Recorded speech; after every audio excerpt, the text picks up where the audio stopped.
श्रीपरमात्मने नमः। अथ द्वादशोऽध्यायः।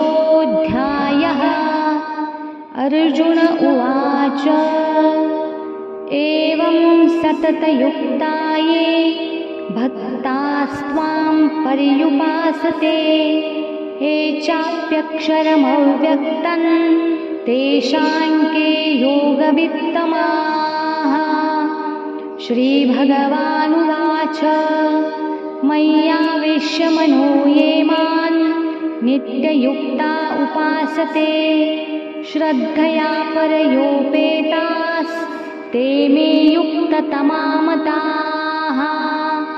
ये त्वक्षरमनिर्देश्य मव्यक्तं पर्युपासते सर्वत्र गमचिन्त्यं च कूटस्थमचलं ध्रुवम् सन्नियम्येन्द्रियग्रामं सर्वत्र समबुद्धयः ते प्राप्नुवन्ति मामेव सर्वभूतहिते रताः। क्लेशोऽधिकतरस्तेषामव्यक्तासक्तचेतसाम् अव्यक्ता हि गतिर्दुःखं देहवद्भिरवाप्यते। एतु सर्वाणि कर्माणि मयि सन्न्यस्य मत्पराः अनन्येनैव योगेन मां ध्यायन्त उपासते तेषामहं समुद्धर्ता मृत्युसंसारसागरात् भवामि न चिरात् पार्थ मय्यावेशितचेतसाम्।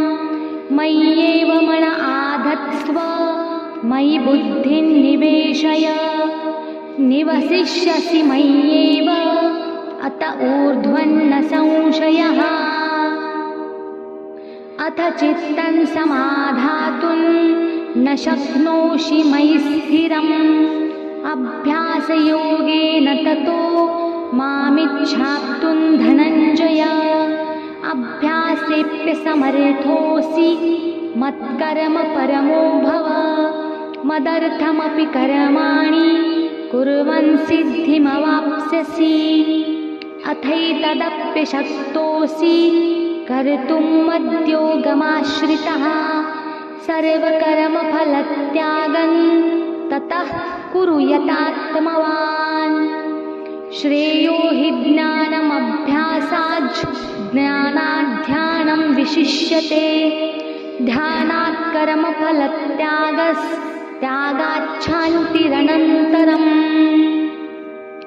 अद्वेष्टा सर्वभूतानां मैत्रः करुण एव च निर्ममो निरहङ्कारः समदुःखसुखक्षमी सन्तुष्टः सततं योगी यतात्मा दृढनिश्चयः। मय्यर्पितमनो बुद्धिर्यो मद्भक्तः स मे प्रियः। यस्मान्नो द्विजते लोको लोकान्नो द्विजते च यः हर्षामर्षभयोद्वेगैर्मुक्तो यः स च मे प्रियः। अनपेक्षः शुचिर्दक्ष उदासीनो गतव्यथः सर्वारम्भपरित्यागी यो मद्भक्तः स मे प्रियः।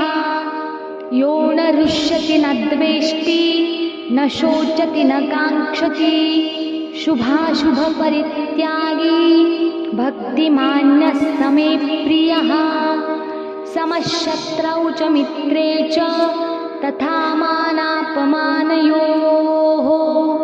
शीतोष्णसुखदुःखेषु समसङ्गविवर्जितः तुल्यनिन्दास्तुतिर्मौनी सन्तुष्टो येन केनचित् अनिकेतस्थिरमतिर्भक्तिमान् मे प्रियो नरः। ये तु धर्म्यामृतमिदं यथोक्तं पर्युपासते श्रद्धधाना मत्परमा भक्तास्तेतीव मे प्रियाः। ॐ तत्सदिति श्रीमद्भगवद्गीता सूपनिषत्सु ब्रह्मविद्यायां योगशास्त्रे श्रीकृष्णार्जुनसंवादे भक्तियोगो नाम 12 तत्सत् श्रीकृष्णार्पणमस्तु। श्रीगुरुचरणारविन्दार्पणमस्तु। ॐ नमो नारायणाय सिद्धपुरुषाय ब्रह्मीभूतयोगिराज हंसतीर्थस्वामी महाराज